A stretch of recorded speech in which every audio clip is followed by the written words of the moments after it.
Good morning. This is Jason Dean coming live at you from Film Fanatic headquarters. It is Monday at 11:30, 11:27. So I hope everyone's doing good. Hope everyone had a good weekend. So yeah, I did. I actually had a really great weekend. I went to the movies and I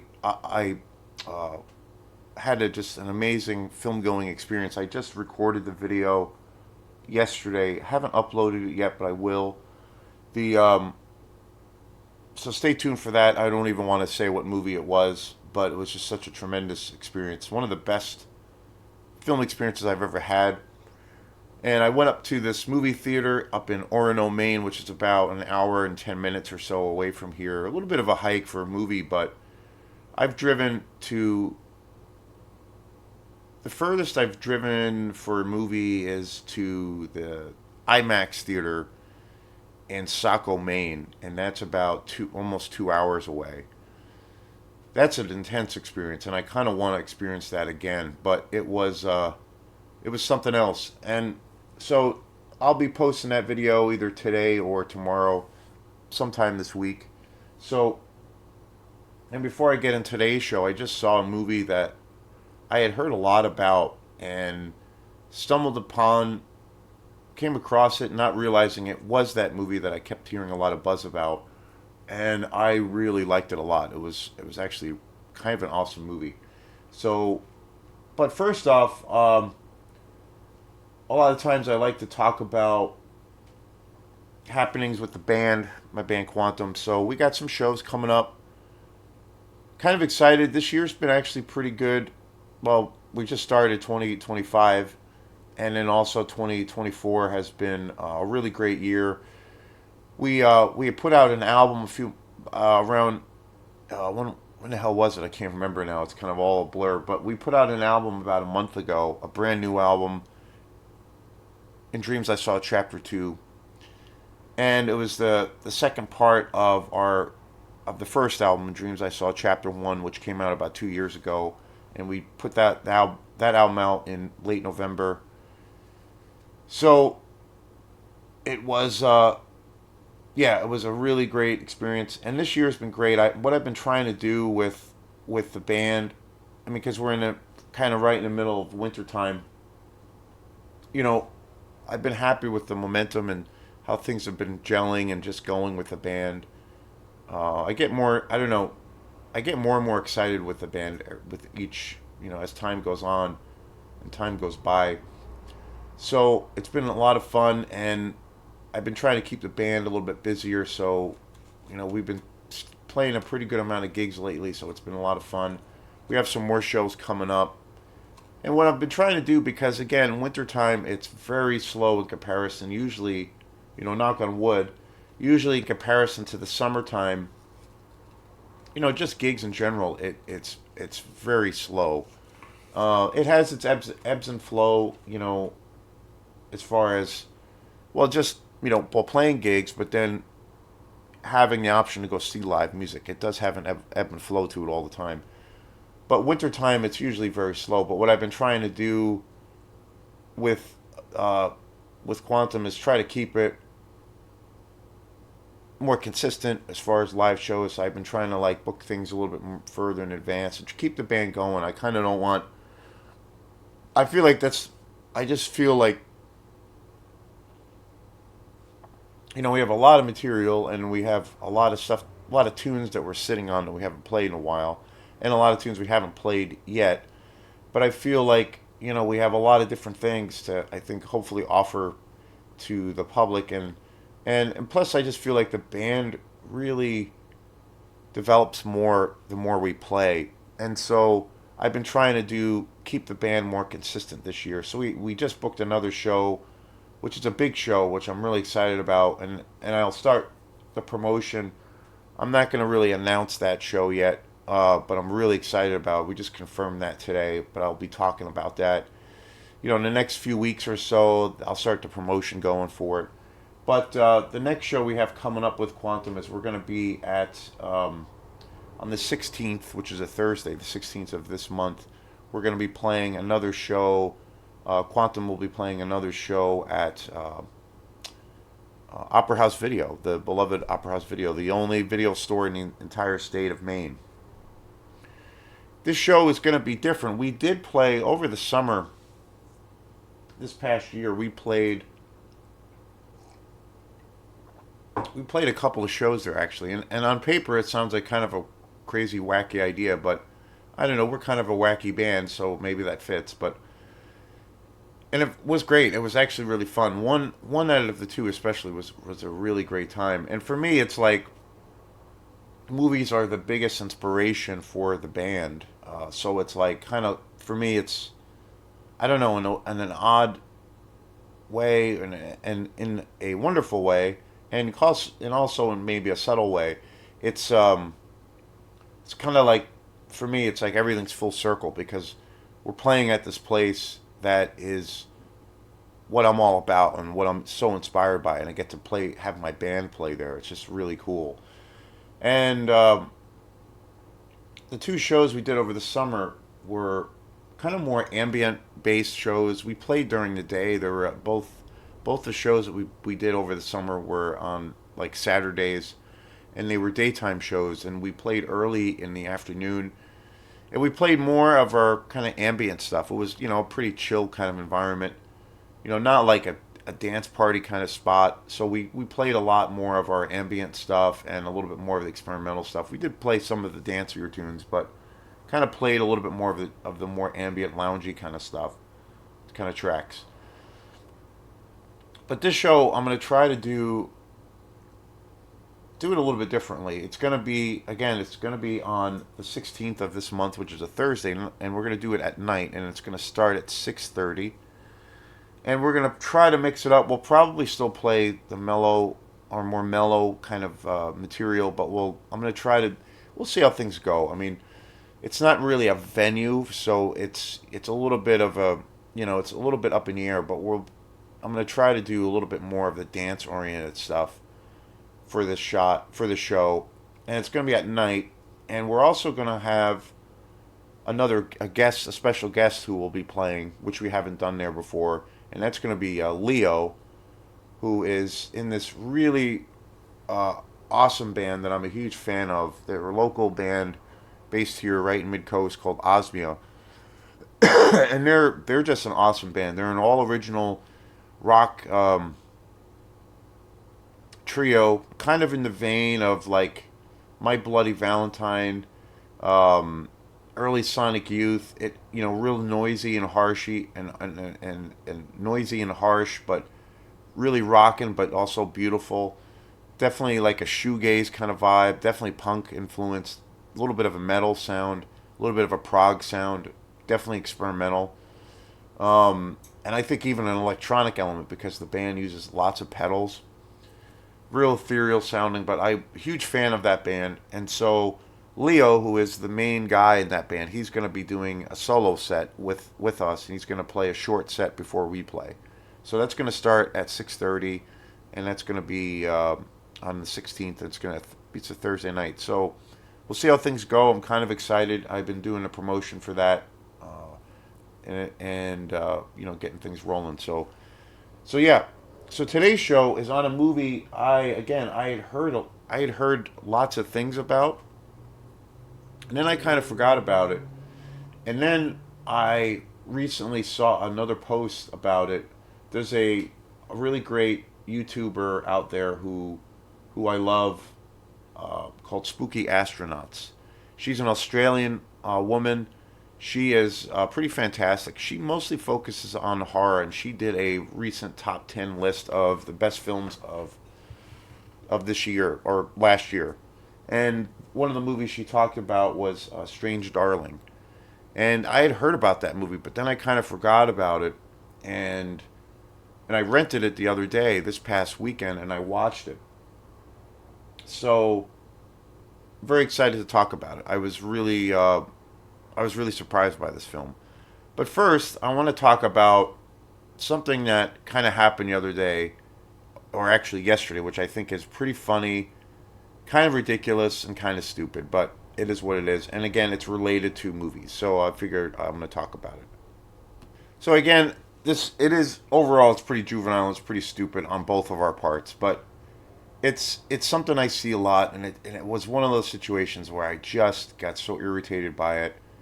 And the guy who I had this little confrontation with is a pretty big YouTube guy, and he has a lot of you know a lot of people who follow him. He's kind of an influencer, but and there was a review he did, and when I found out more or less why he did the review, it just really irritated me, and I commented on one of his videos and realized that this was um, kind of a hot button issue. So what had happened yesterday, I'm not going to mention names, but there's a guy that I occasionally follow on YouTube who is again he mostly does horror films and he's pretty good. Like I like some of his stuff and he's pretty fair. He's a pretty kind of average guy who is a person who is pretty enthusiastic about horror films. He mostly does reviews on horror films. He does review all kinds of films, but he he does do other films, but he does these really loosey goose kind of reviews on films, very informal. Kind of, I guess how I kind of run this show. But he's kind of also very flippant about movies and does he stays mostly on coverage. Like most of the reviews he does are of brand new movies. He doesn't really do older films, but it's mostly newer films.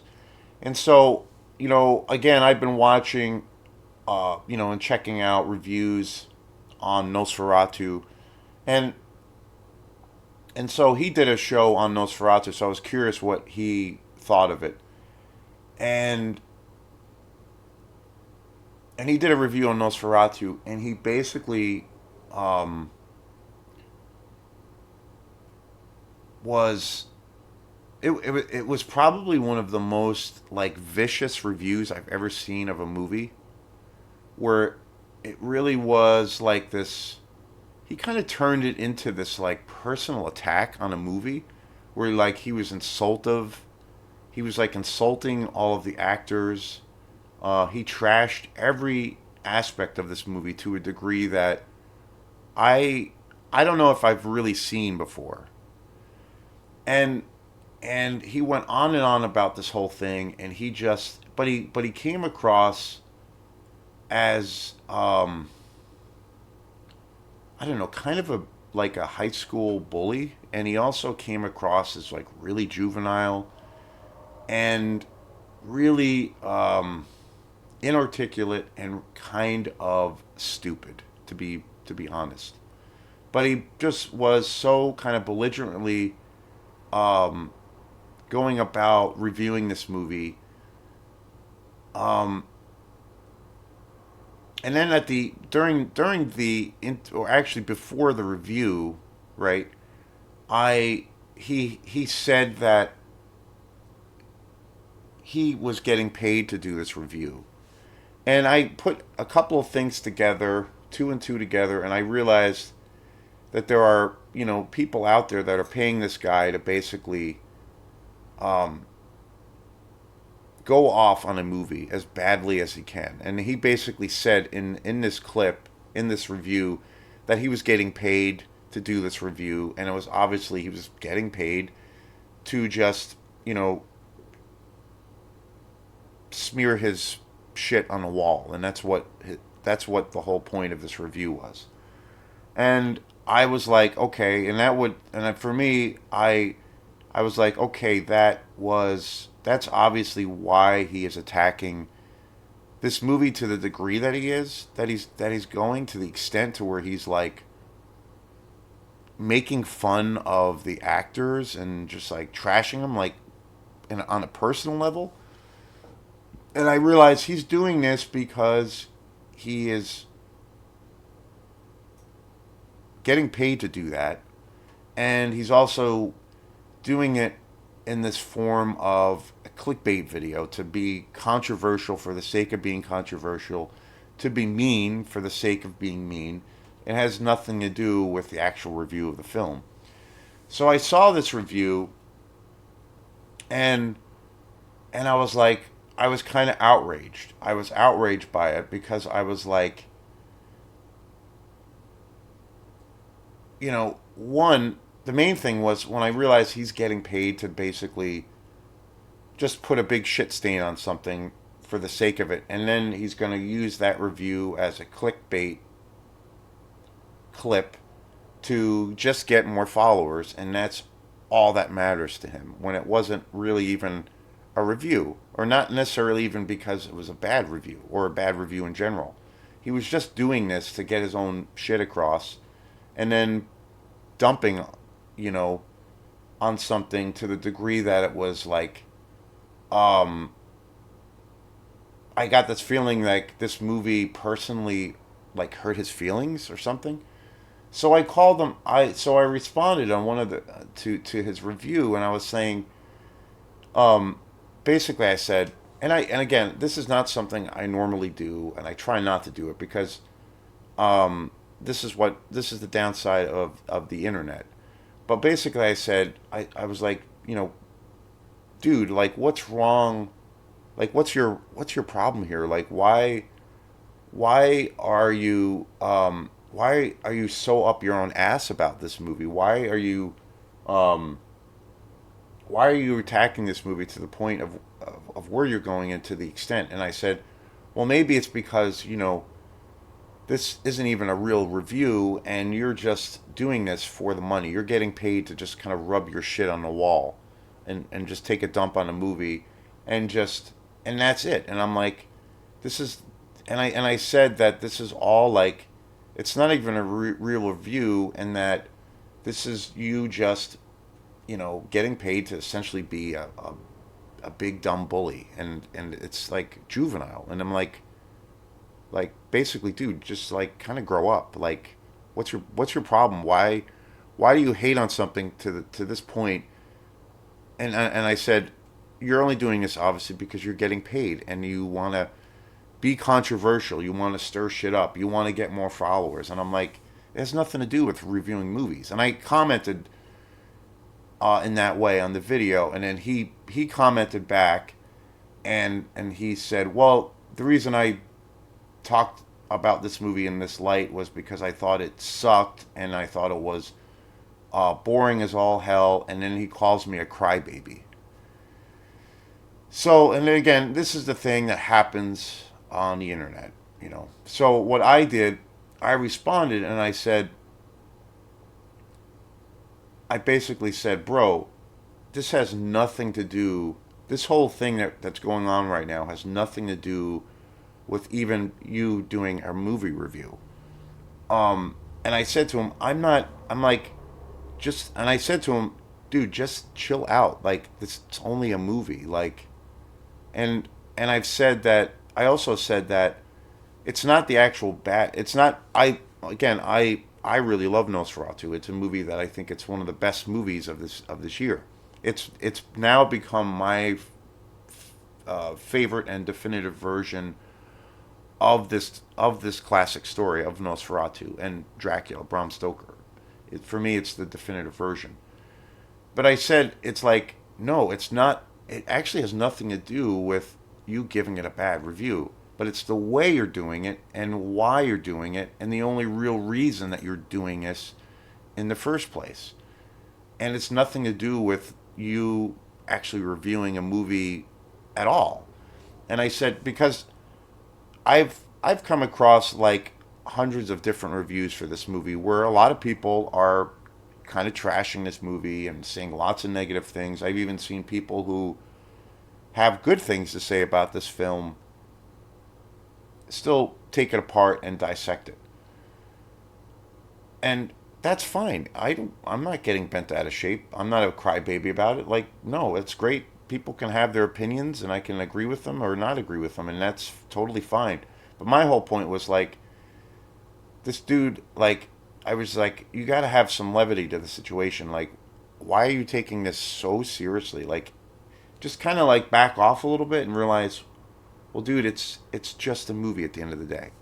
Like, you're taking this at a level of where you're you're kind of a bully, and you're insulting people, and the main thing is like, and then I called them out, and I said the only reason you're saying you're attacking this movie to the degree that you're doing it is because your ass is getting paid for this, and that's the only reason. You're just getting paid to take a shit on a movie, and it's like, what the fuck is that? And I was like, it's garbage, it's trash. You're not even really giving reviews, and I'm like, and so I commented back saying that, and he deleted my response, and I'm like, this guy's just a douchebag, and it's like, that's the thing. There's so many great things with the internet and with YouTube, the YouTube generation, which I really really love.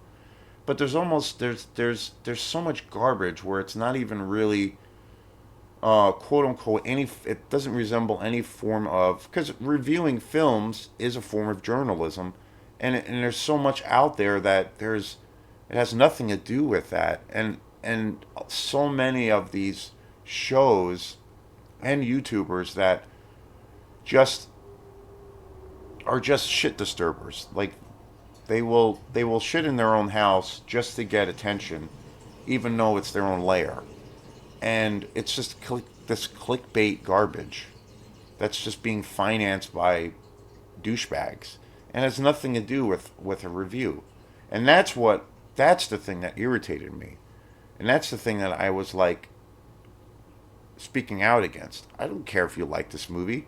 That's fine. You can love this movie. You can hate this movie. That's fine. But make it a genuine experience. Don't do it because you're just getting paid to be kind of a dick.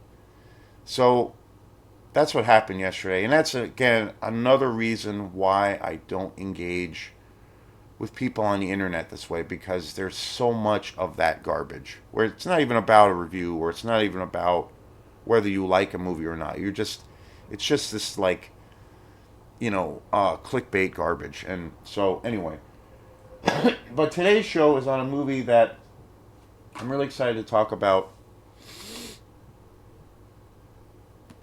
So today's show is on a movie that I saw the other night. Watched it last night, and I was into this movie. And again, it went under the radar for me, but then I came across it again, and that is Strange Darling. I rented it at Opera House Video this weekend, and it was a movie recommended to me by Dennis Howard, who's the owner of Opera House Video, and he kind of gets my taste, and I've recommended movies for him. That's the whole thing why I'm all about physical media, because when you go to a place and you can shoot the shit with someone, it's just great. They kind of know your tastes. It's not this impersonal void of any kind of interaction with just clicking on a movie that you can see online, and all this kind of garbage. But anyway, this movie was kind of awesome. Strange Darling. It came out August of this year. I had heard about it. August of 24. Really great cast. Really great actors. Willa Fitzgerald, Kyle Gallner, and Barbara Hershey, the great classic actress, was in this film. Ed Begley Jr. was in this film. Giovanni Ribisi was also in this film. I don't remember recognizing him in this film, but he produced it. It was directed by J.T. Mulner, and very cool movie. It's it's essentially laid out as like a serial killer movie, but it goes into so many different directions, and it's very surprising. It and it has this real grittiness to it, which I really loved. It's really violent. It's really dark. It's pretty gory too.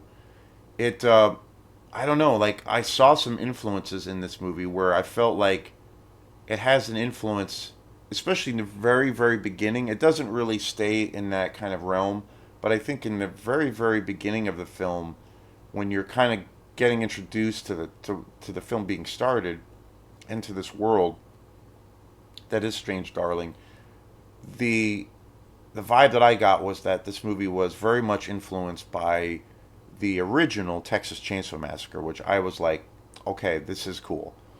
Um, Another influence that I thought this movie had was it had a little bit of a Natural Born Killers vibe to it from Oliver Stone, which I do like that movie. I do love that movie. I've kind of been on the fence over the years about that film, but I do like it, and it is a movie I want to revisit and rewatch and do on this channel again. I haven't seen it in a long time, but it had a real interesting kind of influence, different combinations of influences like that. And of course, Texas Chainsaw, the original, just one of the dirtiest and nastiest movies ever made. So that was cool. And the other thing about this movie is it has like a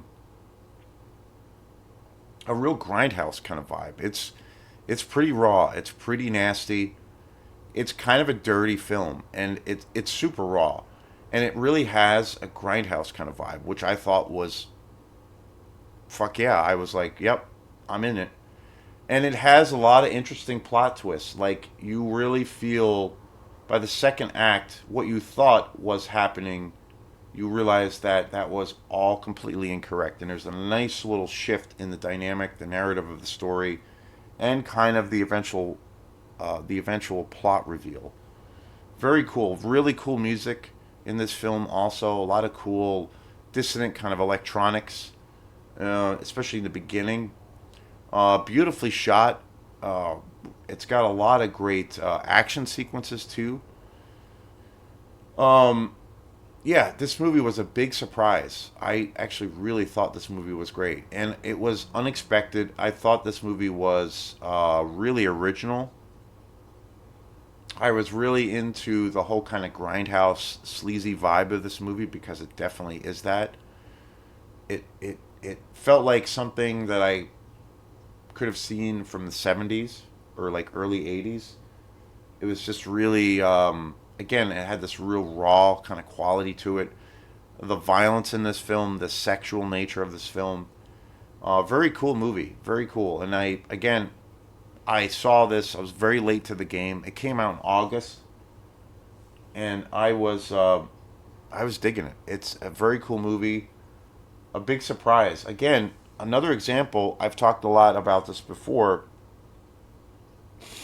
2024 has been was an amazing year for horror films. I definitely consider this movie a horror film too, even though it's got you know other elements to it that maybe some people would think not classify it necessarily as a horror film, but I think it overall is in kind of the like a serial killer vibe to it.